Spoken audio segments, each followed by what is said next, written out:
You're listening to the Angry Marks Podcast Network. Good afternoon, good morning, good evening. My name is Arya, and this is your NXT update for Wednesday, January 4th, 2017. It is 2017, and oh my god, am I ready for regular NXT to come back.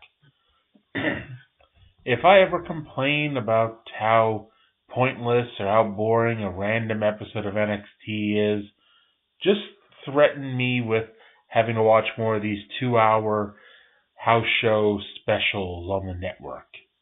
I'll shut up. Show started this week with the only two-time NXT Tag Team Champions kicking things off in the ring. Dash and Dawson, the Revival, going 2-on-2 with Riddick Moss and Tino Sabatelli. Moss and Sabatelli took part in the Dusty Rhodes Classic in a losing effort versus TM61. Moss and Sabatelli got a lot of near falls in this match. Crowd did not buy any of them. This was a hot crowd throughout the show, but they weren't. They were hot for specific people, and they were hot for Australia. And there were some times, like in this match, where they were super hot for the Revival and did not give two craps for Moss and Sabatelli. Moss and Sabatelli need to work on their teamwork, as their timing was all over the place to the point that they were either running into each other while setting up double team moves, or one would literally stop while the other continued their setup.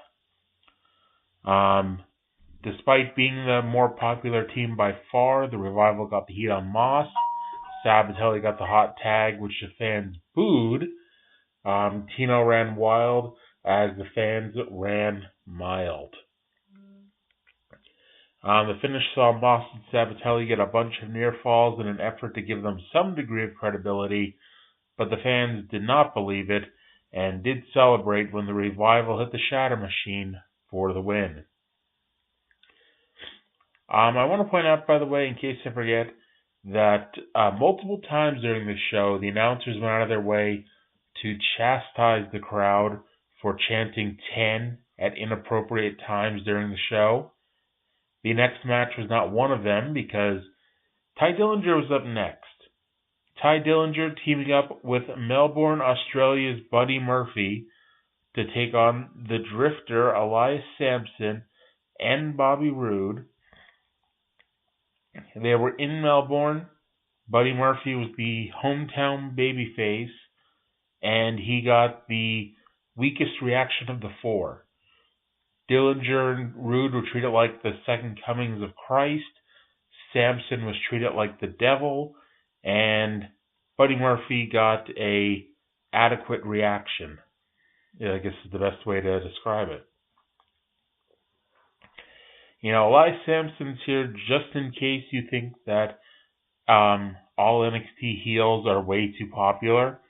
The fans spent their night chanting that Sampson was in fact a wanker. Corey Graves claimed that Bobby Roode played guitar as well as Slash, which is impossible because, as we all know, Slash is not real and is just played by one of our parents. Murphy and Roode, by the way, did work good together when they were in the ring against each other. Early on, when Dillinger would tag in, Roode would tag out, but Roode stopped caring about tagging out when Dillinger tossed him off the top rope. Roode went for the 10 punches of doom at one point, which when Dillinger did it, the fans chant 10 for each one. When Roode did it, the fans chanted 1, which was kind of cute. Roode got down off the ropes to mock the crowd, and when he turned around, Dillinger took his head off with a super kick and made the hot tag to Murphy. The match broke down into a 4-way here, and Murphy and Dillinger picked up the win, actually, when Dillinger pinned Sampson with the tiebreaker. Triple threat women's match Liv Morgan, Billie Kay, Ember Moon. Billie Kay from Sydney got a bigger reaction in Melbourne than Buddy Murphy from Melbourne. Liv did her rolling body scissors that she did last week, and just like last week, the referee dropped down for a 1 count during the nanosecond that Billie Kay's shoulders were on the mat. We got a spot where Liv went for a cover on Billie, but Billie kicked out with authority, and Liv fell down on Ember. Ember then kicked out with authority, and Billie fell down. Then Liv fell down on Billie, and this continued over and over again with Liv falling on the other one for a 1 count about 5 or 6 times until Ember grew tired of these shenanigans. The announcers were so into this match that they commented on the Band-Aid on Billie's elbow. Billie at one point threw Liv out of the ring, and Liv landed awkwardly on both Ember and banged herself up against the ring apron at one point. The finish saw Ember use a back handspring punch in the face. She went to climb the turnbuckles, but Liv climbed up after her. But Billie powerbombed her off the top, and then Ember pinned Billie with the Eclipse. Up next, can TM61 come home to Australia, climb the proverbial mountain, and become the new, reigning, undisputed NXT Tag Team Champions of the world? Spoiler alert, no, they can't. But they did have a hell of a match with DIY here for the straps. The fans' excitement for TM61 seemed to go in and out during the match. At times, the audience seemed more excited about chanting for Australia and letting people know that the match was in Australia. There are other times during the match that they would loudly and with great passion chant TM61, and other times that they wouldn't make any noise at all. This match was split up to a commercial break, which was the hour break of the show, and hour number 2 of the show kicked off with Shane Thorne going for some kind of back handspring move, but Ciampa kicking him in the face, which just looked really cool. Gargano ran wild, but when he went for the tag to Ciampa later on in the match, Ciampa was injured on the floor outside, so Gargano used the Tornado DDT on Miller while running off of Thorne. At one point, and this really didn't make a whole lot of sense, and I would never advise Shane Thorne to take this from his partner ever again. Shane Thorne went to give Ciampa a superplex, but Nick Miller then, to give it more authority, gave Thorne a sit-down powerbomb, which it was never really explained why. Like I said, it should hurt Thorne more, in theory. But either way, Ciampa did not get pinned on this. And like I said, this finish, the match got really good here at the finish.